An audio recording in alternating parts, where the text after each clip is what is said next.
Good morning, class. How are you? How's your morning so far? I hope everyone slept well and everyone is going to have a wonderful day. It's a beautiful morning, Quincy. Beautiful morning. So, can you take out your textbooks, your economics textbooks? Today we're going to be studying business cycle. And from what I understand, you guys did business cycle in grade 9. You were introduced to business cycle in grade 9, right? Okay, that's great. So everyone is able to understand what a business cycle is able to differentiate between a peak and a trough. Okay, that's nice, wonderful. So you'll be able to describe what a business cycle is, right? You are able to differentiate between the peak and the trough. What else are you remembering from grade 9?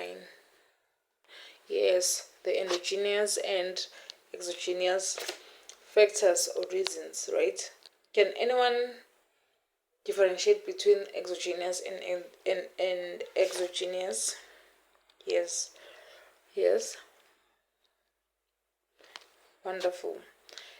Endogenous are internal factors or reasons, and exogenous are external factors and reasons.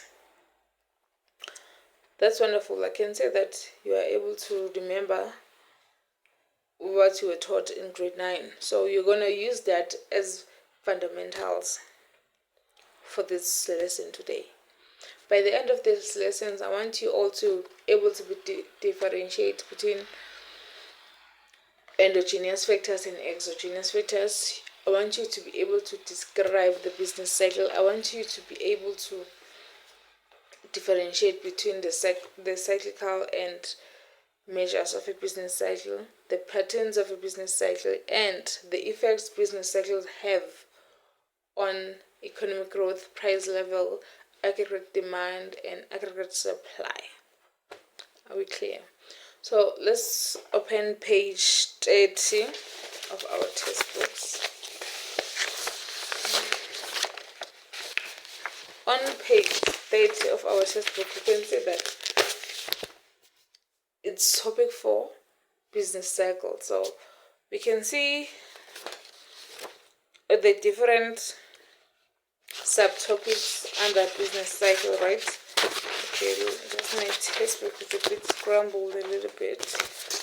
Okay, wait, okay, yeah. You can see the subtopics and main topics of a business cycle. So we're gonna start by describing what a business cycle is, right? So it reads from the textbook, it reads, a business cycle is a series of upward and downward movement in the level of economic activity of a country over a period of time. The period of time, it can be a month, a year, 2 years, 24 months. It differs, right? It differs. Economic activities can be fast, slow, moves gradually. You guys get it? And we're gonna be looking at the economic indicators. The economic indicators of a business cycle are separated into two. There are timing indicators and directional indicators. Timing indicators include leading, lagging, and coincidence, right? And directional indicators include procyclic and countercyclic, right? Are you with me so far?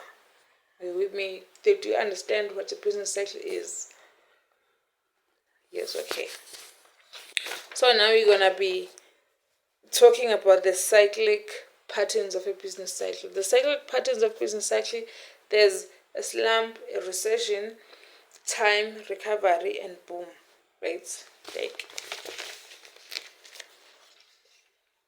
Do you see? Slump, recession, time, this the slump, recession, recovery, and boom, right?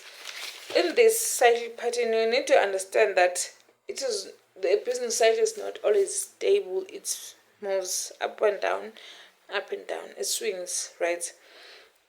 And there's an expansion and a contraction during a business cycle. When it's upswinging from recovery to boom, it's called an expansion, right? And then when it's downswinging, the depression and the slump is called contraction. Sorry, it's contraction, not contradiction. It's contraction.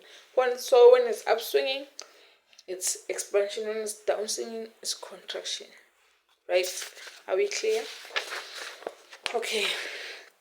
Now let's go to page 36. On page 36, we are talking about the turning points. The turning points of a business cycle. Remember when we started, I've asked you, what's the difference between a peak and the trough? Do you understand? Okay. There are two turning points of a business cycle, the peak and the trough.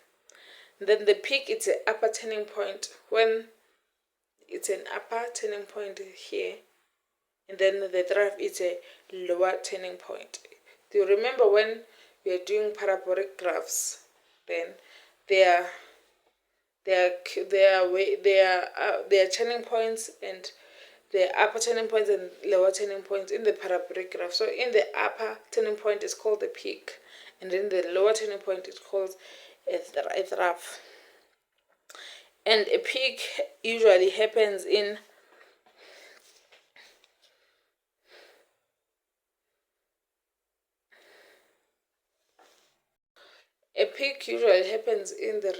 the boom of it's a recovery and boom of the business cycle, and the trough happens in the recession and the slump of the business cycle. Do you guys get? Do you hear the difference? Peak, it's upper turning point. A trough is a lower turning point. So we're gonna be going next to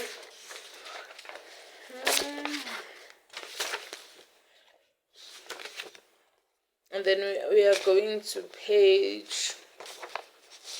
Okay. You're gonna be talking about the exogenous and endogenous reasons of a business cycle. Okay. So we are talking about the exogenous and the endogenous. Remember, the endogenous factors that affect the business cycle within the economy. Exogenous are factors that affect the business cycle outside the economy. Exogenous factors include natural disasters, political reasons, foreign trade, and psychological reasons, whether monetary reasons. And endogenous reasons include investment, technological change, and innovation savings. So I'm hoping you're able to understand that there's a difference between endogenous and exogenous. Exogenous happens a reason that affects the business cycle outside the economy. We're going to be looking now at the changes in aggregate supply and demand, like the effects of a business cycle.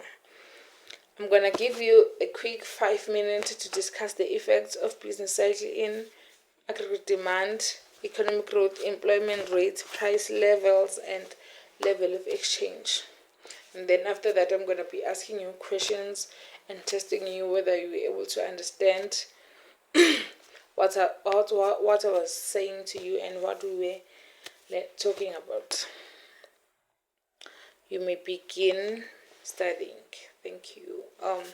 After 15 minutes, I'll come back to you.